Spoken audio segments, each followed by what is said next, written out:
siempre me emociona.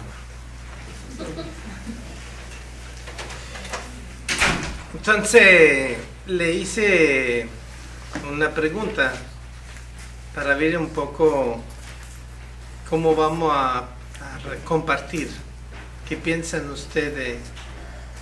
¿Cómo se manifestó la fe de la Virgen, la esperanza de la Virgen y el amor de la Virgen? ¿Y cómo fue la respuesta de la fe de la esperanza y la caridad y el amor de Juan Diego?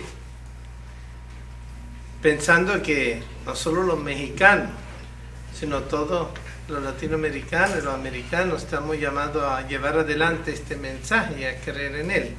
Porque si entonces cometemos el mismo pecado de los judíos, que pensaban que ellos solo eran los herederos del mensaje de la salvación. No, los mexicanos están llamados a creer y a llevar también para que todos podamos creer, ¿verdad? Mexicanos y no mexicanos. Sí, yo quisiera que compartamos un poquito en este momento qué es lo que podemos ver de la fe, de la esperanza, de la caridad, que la Virgen manifiesta y que prácticamente nace del corazón de Juan Diego, pues. Ustedes que son los nuevos Juan Diegos, ¿o no? Y nosotros todos que somos los nuevos Juan Diego. Es la misma iglesia, el mismo espíritu, el mismo Cristo, la misma madre de Cristo y la misma madre de la iglesia. El mismo mensaje, el mismo evangelio, ¿verdad? A ver, ¿quién quiere compartir algo? Yo quiero compartir una cosa. Cuando yo era chica, nos llevaba mi maestra al cerrito. Y nomás había una capellita en el cerrito chiquita, donde ahí se había aparecido la Virgen. Y la tenían cerradita. Todavía no estaba la iglesita chiquita de arriba ni nada. Íbamos al cerro. Y ahí estaba una iglesita chiquita donde se había aparecido la Virgen. Ya después hicieron lo del cerrito. Mire, padre, en lo que respecta a mi persona, yo tengo una vivencia sobre la Virgen de Guadalupe pues, bien palpable. Así, a muchas personas las platiqué y yo pensaba que iban a dudar y no, sí creyeron. Mire, allá en mi pueblo hubo un tiempo en que los muchachos, pues usted conoce a los muchachos como son, los canijillos y todo, se juntaban en los 4 barrios, una bola de muchachos acá, otra bola de muchachos allá, y eran bien relajientos y como que yo pienso que como que se quieren ir por otro lado, ¿verdad? No sé, a uno de ellos, de diferentes barrios, porque son 4 barrios de un pueblo, a un muchacho, como que se le iluminó la cabeza y dibujó a la Santísima Virgen en un mural en la calle, y ese grupo de muchachos la empezaron a venerar. Pues quiero así manifestar. Otro grupo siguió el mismo ejemplo de ellos y en resumidas cuentas la misma Virgen juntó a toda aquella muchachada, pues ya que tenía tendencia a relajar, pleitistas, qué sé yo, ¿verdad? Bueno, entonces yo tengo un muchacho ya grande y me dijo a mí, mira padre, mi amigo dice que quiere que pintes la Virgen allá afuera, que hay ustedes, yo les doy el permiso. En su humilde casa, que es la mía, está un mural grande con la Santísima Virgen dibujada. En el primer año le venaron la misa, los muchachos le iban y le rezaban, y bueno, mire, el segundo año, abandonada las luces, pero una vez en la mañana yo me levantaba ya bien temprano, a las 4 de la mañana, bajé yo sobre la calle, la calle, y escuché una luz, una música que se escuchaba abajo, música así de las luces de la Navidad. ¿Qué será? Y me volví a subir a las escaleras porque mi casa tiene escaloncitos y me dirigí hacia donde estaba la luz, la musiquita. No, saqué la cajita desbaratada de las peñitas, que le hicieron un cerrito así bonito, de las peñitas, las saqué. No sé nada. Pienso yo que pues al estar pegadas, o muchos se les ha olvidado pegarlas del contacto. Tenía un alambre zapado. Me fui con ese pensamiento. Entonces, pues ya me fui yo a trabajar y cuando regresé le platiqué yo a mi hijo, le dije, oye, fíjate que eso y eso y eso y eso y eso y eso. Sí me creyó. Le dijo al otro amigo, los amigos me dijeron, oiga, don Lupe, porque así me llamo yo allá, Lupe. Oiga, don Lupe, que de esto y esto. Digo, pues sí. Mire, padre, los volvió de vuelta a juntar. Esa es la...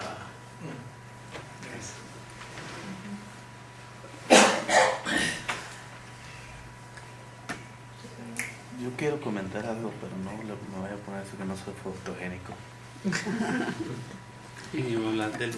Yo lo que quiero decir que me llama la atención que a poco tiempo de la conquista, ver en Bernardino y por cierto en Juan Diego esa fe de decir que cuando estaba enfermo fuera a buscar a un sacerdote y cómo Juan Diego acudía a aprender las enseñanzas de la Iglesia Católica. Se ve que tenía un alma grande y muy receptiva y por eso también esa manifestación de María que se valió de él en un momento crítico para la conversión. Así que para mí, hablando de la fe, ahí se nota muy profunda en ellos, porque era 1513, ¿cuánto tiempo hacía? 31. Y entonces, ¿cuánto tiempo hacía que de la conquista? Poquísimo. Me llama mucho la atención. Yo tengo, perdón, yo nomás lo voy a decir, yo tengo un cuadro donde está Bernardino y está la Virgen ahí. Nunca he visto, me lo robé de México, no lo niego. Sí. Bueno, yo tuve la suerte de visitar muchas veces la Basílica de Guadalupe y se siente la presencia de Dios en la Basílica. Yo cuando entré fue pues, por hacer tiempo nada más, porque yo iba a visitar al doctor, entonces de las horas que yo llegaba a la visita del doctor pues eran bastante tiempo, entonces dije pues pregunté por la Basílica, me dijeron en 10 minutos, bueno, voy a ver a conocer y la primera vez. Pero la primera vez fue un poquito como curiosidad y como ir a la Basílica para conocer. Pero después de allí, yo cada 8 días cuando iba a visitar al médico, lo primero que iba era la Basílica, porque yo ahí sentía la presencia de Dios y escuchaba la misa. Y recuerdo que yo cuando iba a la Basílica, yo le decía, yo tenía en ese tiempo una novia y le decía a la Virgen, esta es la mujer que quiero que me la des por esposa, y le decía muchísimas cosas, ofrecía la misa por eso, y la muchacha agarró otro novio después y se fue con él el 12 de diciembre. Entonces yo decía, pues ¿qué pasó? Pues me fallaste, ¿verdad?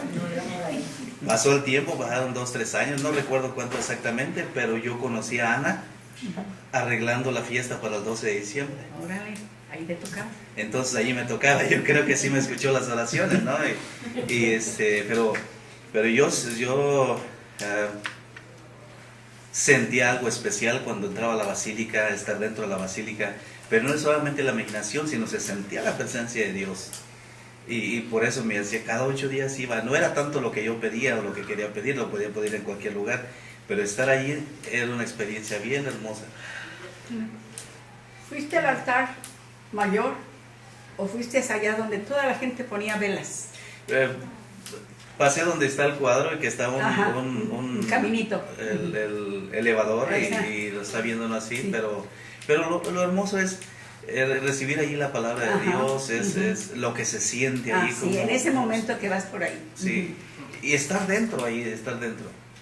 La verdad yo tenía mis dudas con tantas historias que se cuentan de la Virgen de Guadalupe y que se despinta la imagen y que muchas dudas, ¿no?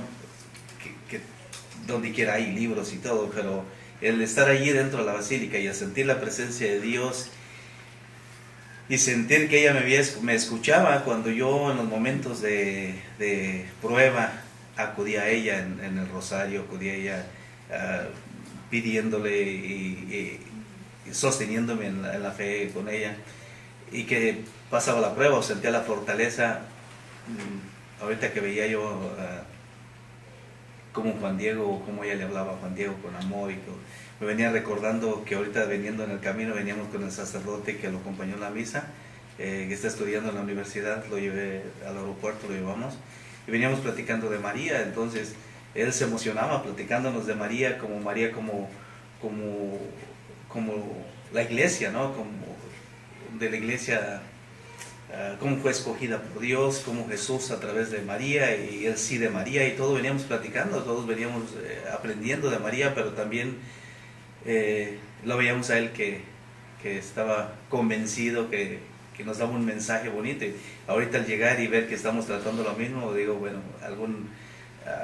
no era coincidencia. Yo creo que el Señor venía preparando el corazón de nosotros para venir a recibir y aprender más de nuestra madre y apoyarnos en ella. A ver, primero el señor David y después la señora.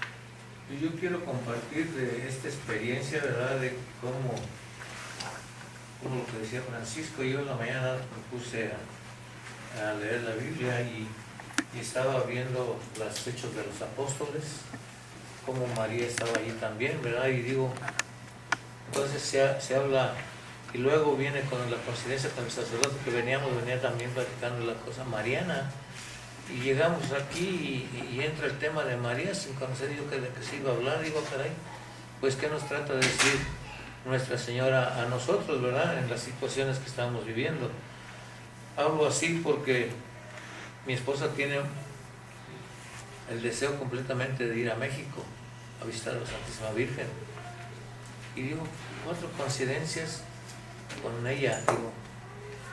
Por eso ahorita en el alivio del tío de Juan Diego me quedé mirando y digo, ¿qué nos tratas de decir? Verdaderamente la decisión de mi esposa, que tiene esa idea de ir a México, de ir a San Juan de los Lagos a visitarte.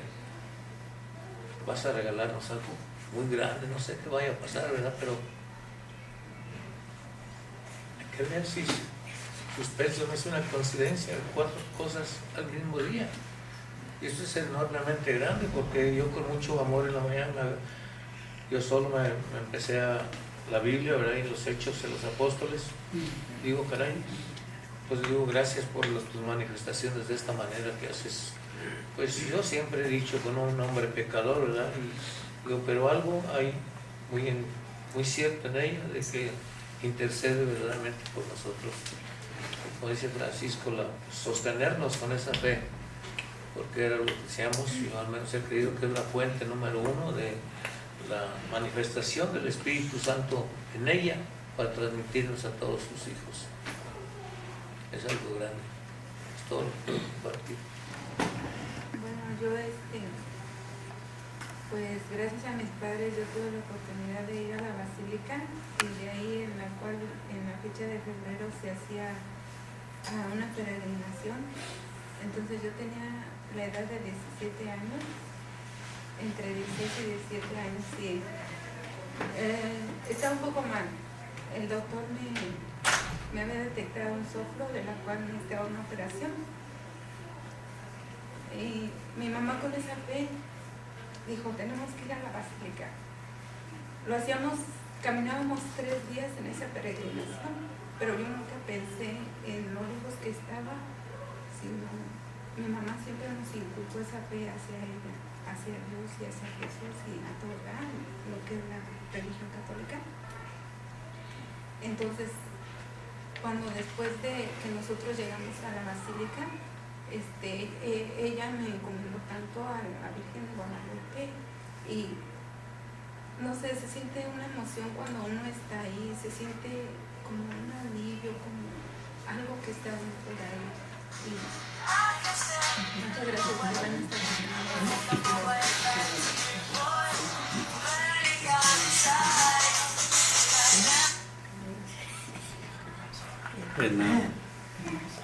Ah, ya, porque...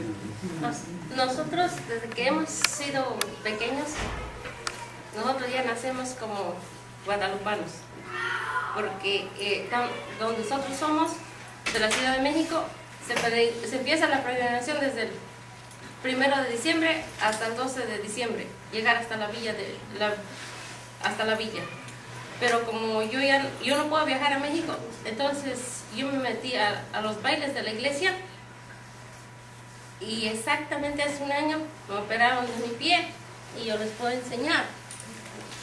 Tengo unas cicatrices.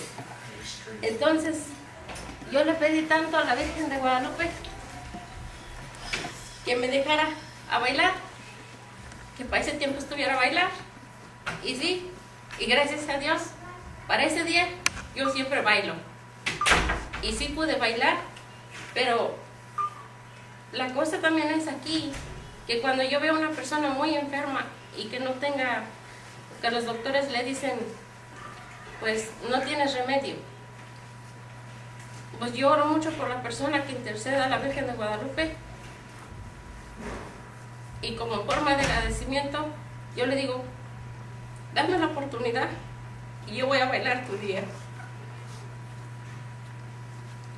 Hace 2 años una mujer que le diagnosticaron diabetes, entonces sus riñones los iban a no le servían, y entonces ella me dijo llorando, ¿sabe qué?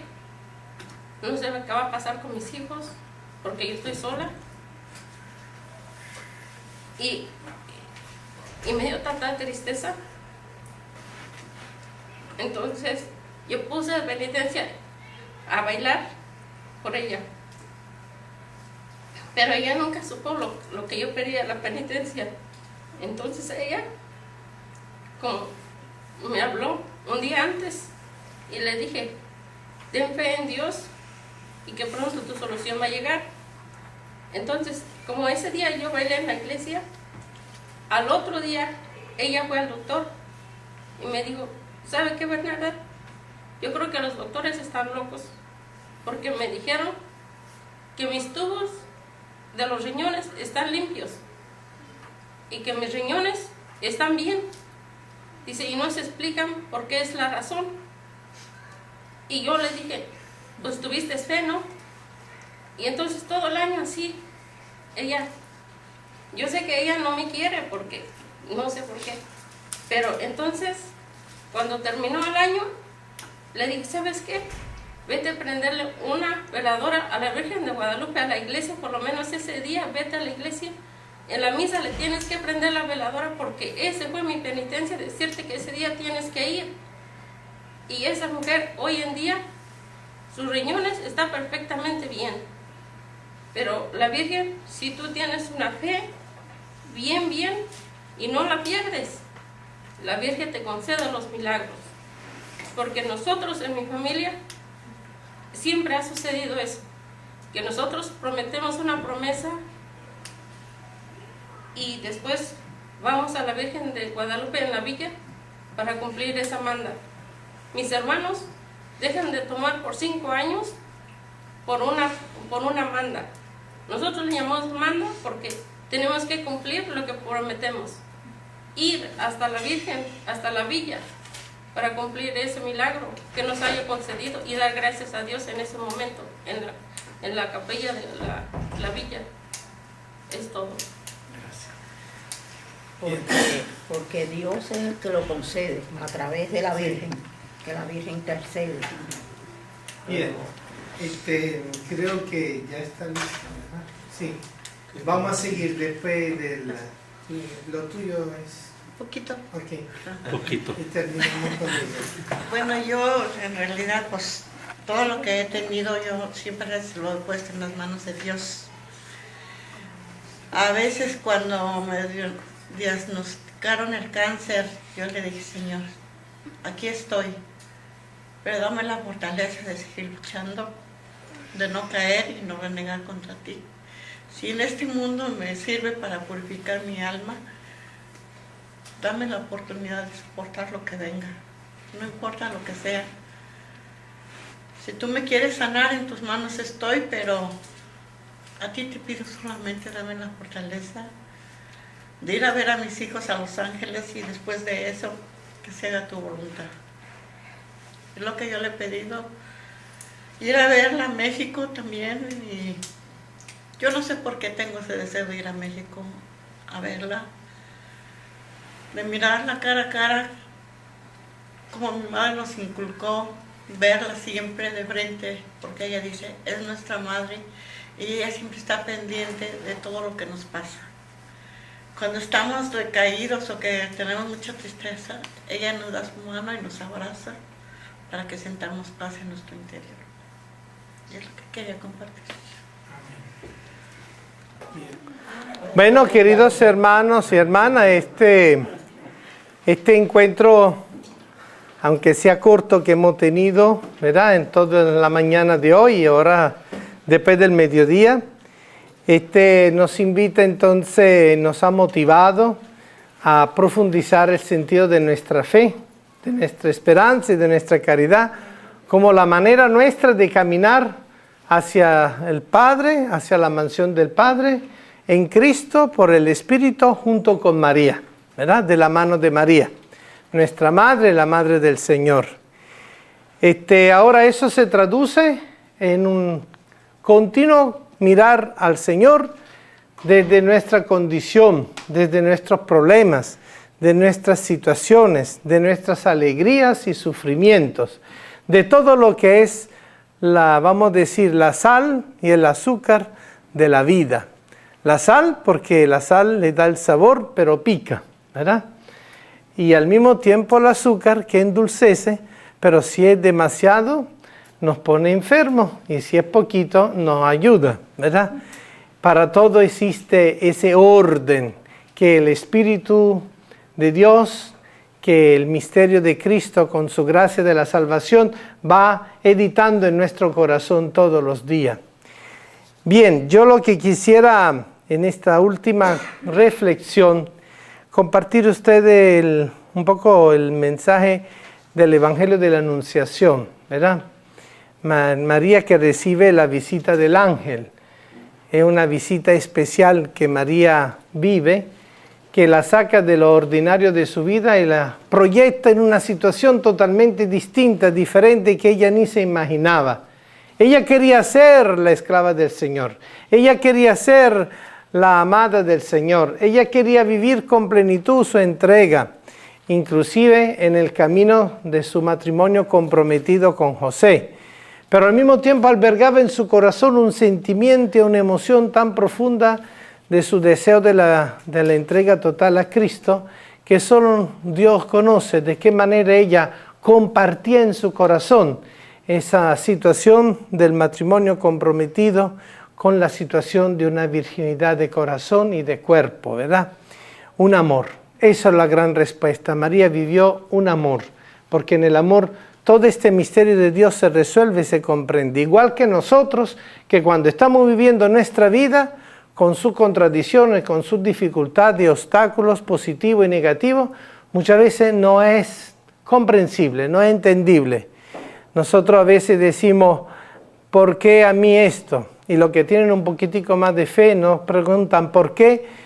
Si no dicen ¿para qué? ¿Qué es lo que Dios me quiere enseñar? ¿Verdad? A veces parece que las cosas no se quieren acabar y que problema tras problema, sufrimiento tras sufrimiento, situaciones complejas que no encuentran soluciones. No quiero mencionar la persona, pero una persona me dijo, bueno, frente a lo que estoy viviendo, me pregunto, ¿qué falta más, Señor? Una expresión de fe, ¿verdad? ¿Qué falta más, Señor, para llegar hasta ti? ¿Qué falta más, Señor, para estar totalmente contigo? ¿Verdad? Y esa es justamente la pregunta que una persona llena de fe puede estar haciendo, mirando a Dios en su vida. También reflexionemos un poco por las personas incrédulas, por las personas que han perdido la fe, por las personas que nunca han tenido fe. Sobre todo las nuevas generaciones, son generaciones que han perdido el valor del misterio. Porque claro, la ciencia lo explica todo, la tecnología lo alcanza todo, con el internet, la computadora, las comunicaciones, el sistema de transporte rápido, la facilidad de poder obtener las cosas, el trabajo, todo lo que está al alcance de nuestra mano nos da a veces como la impresión que lo hemos logrado todo y que lo controlamos todo. Quién sabe si el pecado mayor del hombre se puede resumir en eso, el querer controlar todo, inclusive su propio destino, su propia vida y la vida de los demás, el destino de los demás. Eso significa que tenemos por lo menos 1 o 2 generaciones que, a pesar de las fuertes lecciones históricas como la Primera Guerra Mundial, la Segunda Guerra Mundial, la Guerra de Independencia, las revoluciones, la lucha para la democracia a nivel político y social, no han aprendido la importancia de la búsqueda de la verdad para alcanzar esa sociedad del amor, esa civilización del amor que el Señor nos está proponiendo a través del Evangelio, que es la forma más justa de vivir y de llevar adelante la plenitud del misterio de Dios entre los hombres, para que cada uno de nosotros pueda alcanzar esa felicidad verdadera. Y la felicidad verdadera, queridos hermanos, no se alcanza plenamente aquí en la tierra, sino que la felicidad verdadera es siempre mirando al cielo. María fue feliz porque creyó, y ese creer María no era porque ya ella estaba montada en el reino y en el trono, sino porque ella sabía que con alegría y con amor y con sacrificio ella iba a tomar el camino de la fe que Dios le estaba proponiendo a través del ángel. Entonces yo voy un poco a leer y comentar al mismo tiempo este Evangelio de San Lucas, del capítulo 1, desde el versículo 26 en adelante. Al 6º mes, el ángel Gabriel fue enviado por Dios a una ciudad de Galilea llamada Nazaret, a una joven virgen que estaba comprometida en matrimonio con un hombre llamado José, de la familia de David. Es interesante cómo a nosotros nos hacen ver la virginidad de María, pero también la juventud de María. María era una muchacha, no era una anciana como Isabel, ¿verdad? Sino una muchacha, una jovencita. Y eso a nosotros nos hace ver cómo María vivió ese misterio tan grande con la característica propia de la mujer, pero también del joven.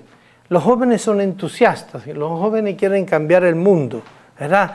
Piensan que todo está en su posibilidad de poder alcanzar. El joven se lanza a la aventura.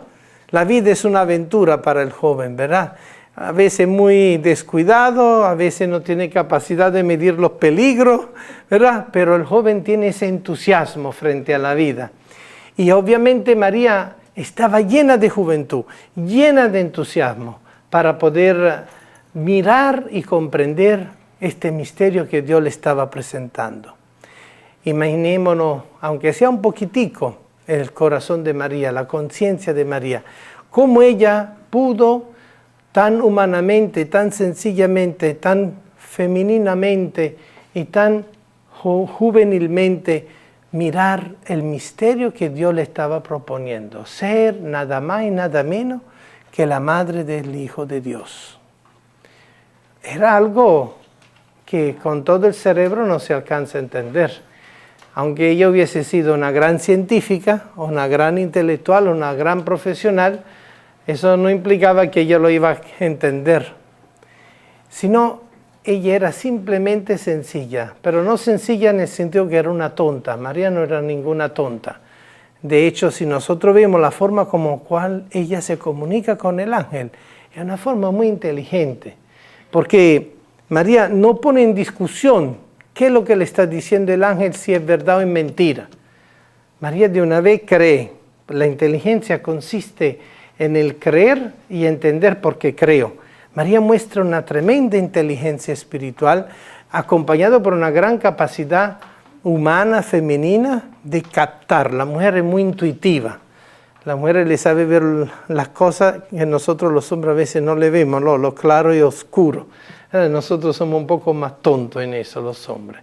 O más brutos, no sé, más tontos, vamos a decir más tontos. Las mujeres tienen esa capacidad del claro oscuro, saben identificar rápido, ¿verdad?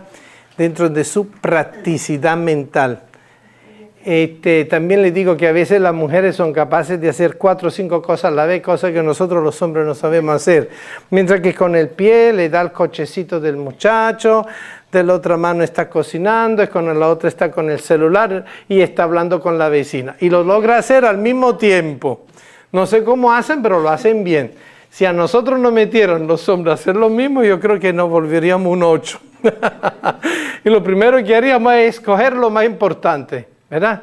Y eso lo haríamos. Mira, que lo más importante ahorita es hablar por celular, porque algo entonces dejo el chamo, no le importancia a nada y solamente atiendo el celular. Entonces que la mujer tiene esa capacidad de integrar, y llevar adelante las cosas. Eso significa que María no reaccionó solo como persona humana, solo como creyente, sino también como mujer, una gran mujer, con una inteligencia espiritual. Y sobre todo, repito, joven. Entonces María frente al misterio no se cierra. Frente al misterio que el ángel le propone, no cuestiona, solo dice, ¿cómo va a ser posible eso? Es una pregunta que denota una profundidad de reflexión y de haber agarrado al vuelo lo que estaba pasando. ¿Cómo va a ser posible eso si no conozco varón? Y fíjense, eso no está en ningún tratado ni de teología ni de ginecología, ¿verdad? Ni en un tratado de espiritualidad. Todo lo contemplamos como verdad, como dogma de fe. El misterio de la virginidad de María en la encarnación del Hijo de Dios. Pero la comprensión, a María sabía que no le iba a venir de las cosas prácticas, o de las cosas humanas, o de la medicina, o de la costumbre, o de la norma, o de la ley. Le iba a venir esa respuesta de algo que iba mucho más allá de eso, que era Dios, el misterio de Dios. María reconoce que a ella se le está revelando el misterio de Dios. Esa inteligencia práctica femenina y llena de esa virginidad del corazón y juvenil que le permite con audacia brincar hacia el misterio de Dios. María es como aquellos pájaros que vuelan hacia Dios, como las águilas, ¿no? Así, no queda obcecada por la luz, sino que vuela directo hacia la luz. Y también María conoce las costumbres judías, las costumbres humanas, que había el riesgo de que si ella quedara embarazada fuera del matrimonio y antes de consumir el matrimonio, podían catalogarla de mujer infiel, de mujer adúltera, de cualquier mujer que puede caer en esa tentación. Entonces María está no llena de temor, de miedo, sino en el sentido de un gran temor de Dios. En ella se está sobreponiendo el camino de la fe frente a la revelación del misterio. Qué cosa tan bella, qué cosa tan grande, qué enseñanza para nosotros. Ella nos está enseñando con su hablar con el ángel. La pregunta que nosotros le hacemos al Señor, ¿te va a pasar eso? ¿Cómo va a ser posible eso? ¿Va a ser un buen creyente? ¿Cómo va a ser posible eso? ¿Va a vencer las dificultades con tu fe, con tu esperanza y tu caridad? ¿Cómo va a ser posible eso? Enséñame, Señor. Dirígeme, Señor. Condúceme, Señor, hacia donde tú quieres que yo vaya, ¿verdad? Es también un discurso sin condiciones. María no le está metiendo condiciones a Dios. A veces nosotros le decimos, hacemos el negocio. Si tú me das esto, yo te doy esto, ¿verdad? Si tú me concedes esto, yo hago esto. No, la relación de María con el misterio divino es un misterio totalmente generoso, sin condiciones. Entonces María nos enseña a ser incondicionales hacia Dios. Significa que ella puso por encima de todo el misterio de Dios que se estaba revelando en su vida.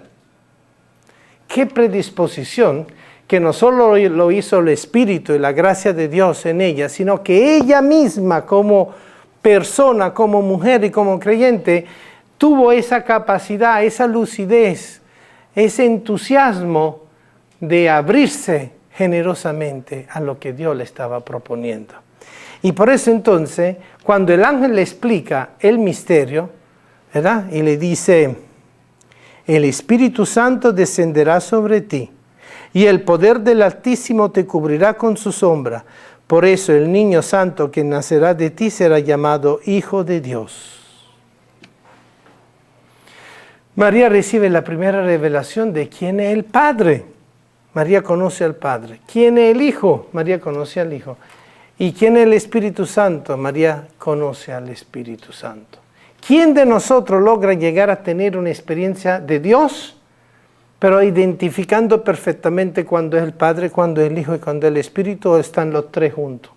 En general nosotros hablamos de Dios en un sentido de Padre, Hijo y Espíritu Santo, pero no nos mantenemos en la claridad hasta dónde llega el Padre, hasta dónde llega el Hijo y hasta dónde llega el Espíritu y hasta dónde los tres están trabajando juntos. Pero María distingue perfectamente en su corazón por las palabras del ángel, a tal punto que María dice: yo soy la servidora del Señor, hágase en mí como has dicho. Es decir, que María se adhiere totalmente a la revelación del misterio del Padre, del Hijo y del Espíritu. Eso implica que ella no tiene ningún obstáculo, ninguna dificultad. Y ustedes me dirán, claro, ella era Inmaculada Concepción, lo podía hacer perfectamente. Entonces María no tuvo fe, entonces María no tuvo esperanza, entonces María no tuvo caridad y amor, solo porque ella era Inmaculada. No, es al revés. Ella vivió la fe, vivió la esperanza, vivió la caridad, porque ella ejerció lo que Dios le había concedido, la gracia de no estar contaminada y ni tampoco manchada por el misterio del pecado original, que había alejado el hombre de Dios. María, aunque no conocía de una forma teológica perfectamente todo, María lo vivía. María vivía su relación con el Padre. María vivía su relación con el Verbo Eterno. María vivía su relación con el Espíritu Santo. Lo que ocurre es que en la Anunciación, Dios le devuelve lo que ella misma vivía y la vuelve consciente. Date cuenta, María, que lo que va a ocurrir en ti es por el Padre que tú conoces, en la palabra de Dios que tú conoces, que es el Hijo, y en el Espíritu que tú conoces. Entonces María se reconoció a sí misma como la humilde esclava. Es el gran misterio. Dios, cuando se revela en nuestra vida, a través de nuestros sufrimientos, a través de nuestras alegrías, nos devuelve nuestra dignidad y nos hace comprender que somos hijos de Dios y que esa naturaleza espiritual de hijo de Dios a nosotros nos permite reconocernos en el Padre, en el Hijo y en el Espíritu. Eso es lo que nosotros llamamos la fe de María, que la lleva a luchar contra todo y la lleva entonces a esperar el final justo de la resurrección de su Hijo a pesar de la muerte, de la persecución, y la lleva a amar inclusive a sus propios enemigos, que eran los enemigos de sus hijos. Porque los enemigos de María eran los que eran enemigos de sus hijos. Pero en el corazón de María esos enemigos se transformaron en aquellos que merecían la misericordia de Dios. ¡Qué increíble! Es en el corazón de María, así como en el vientre de María, donde se cocina la misericordia de Dios. Y ahí es donde crecen los panes, se doran los panes de la misericordia de Dios. Es en María donde se da ese misterio de la Eucaristía. Es en María, tabernáculo vivo, que nosotros podemos adorar la presencia de Dios, hecho hombre, igual a nosotros, menos que en el pecado. Por eso hoy, para completar esta meditación a lo largo de este día, queremos un poco motivarle a mirar nuestro camino de fe, nuestro camino de esperanza y nuestro camino de caridad, no igualando a María, sino en el sentido que con María y como María podemos también nosotros tomar la iniciativa con generosidad, con audacia, sea lo que se presente en nuestra vida, podemos caminar hacia lo que Dios quiere de nosotros. Sean santos como vuestro Padre es santo, sean perfectos como vuestro Padre es perfecto, pero no escondidos en una caja, ¿verdad? Sino en el aire, en el mundo, en la tierra, en la sociedad, en la familia, en el va y viene de todos los días, con todos los problemas, los rollos de todos los días. es un llamado hoy entonces a vivir el camino de la conversión que nos lleva a la santidad. Amén. Entonces, con esta disposición de ánimo, vamos a tener unos minutos de silencio aquí sentaditos. Alaban al Señor.